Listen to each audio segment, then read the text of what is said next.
there's a lot of apprehension would be a more negative version, more negative word for how you're feeling going out to the mission. But I would say it's more just excitement, honestly. Like you've been in the MTC, you feel like you've learned a lot, and get up really early, drive to the airport, fly out, and you get to the airport. I got to the airport in Phoenix, and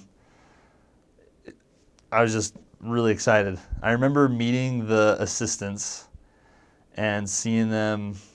Like I felt like their shirts were worn a lot more than ours, and they just seem so weathered. And it's just amazing your perspective on them, because when they're the first missionaries in the field you see, and you know that they're mission president's right hand men, you're just in awe. Like it's almost a little wrong because they're humble and they don't want you to think that. But I remember Elder Griffin, the assistant, I was loving meeting him and getting to know him, and it was just my very first experience out in the field. So I remember that memory very distinctly. And then this was really cool. There were 26 of us who came out to the mission, and at the same time, same flight.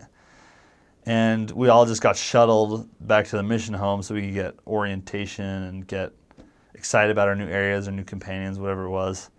And I was with a couple other of my friends who I'd met in the MTC, and everyone was kind of getting in cars and picking cars. And near the end, I realized I think I'm going to go with President Taylor.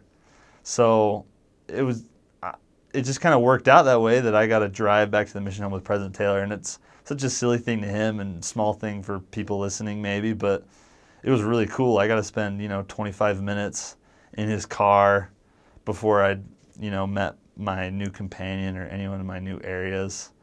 It was just really exciting to get to know him and know that he's inspired to be my mission president. And that's a very cool and essential part to the mission for me, was the two mission presidents I had. And I looked at his picture 18 times leading up to going into the field, and here he was, like in person, just as wise and sagacious as I would have imagined him.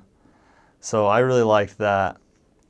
And then I got to transfer meeting, and that's probably the biggest deer in the headlights moment, I would say, for pretty much the whole mission, because I walked through the door with my trainer. I just met him. We got to know each other a little bit, and there's over 100 other missionaries just singing "Called to Serve" as you walk through the doors, go up to the stand, and it's just a lot to take in. It's the first time I'd seen that many missionaries in one spot who had been doing missionary work. Like the MTC was obviously lots of missionaries, but it's different to see all these faces from your mission that are out all in their own apartments and coming together, singing. Up until that point, I hadn't felt the Spirit stronger, so that was a really cool experience.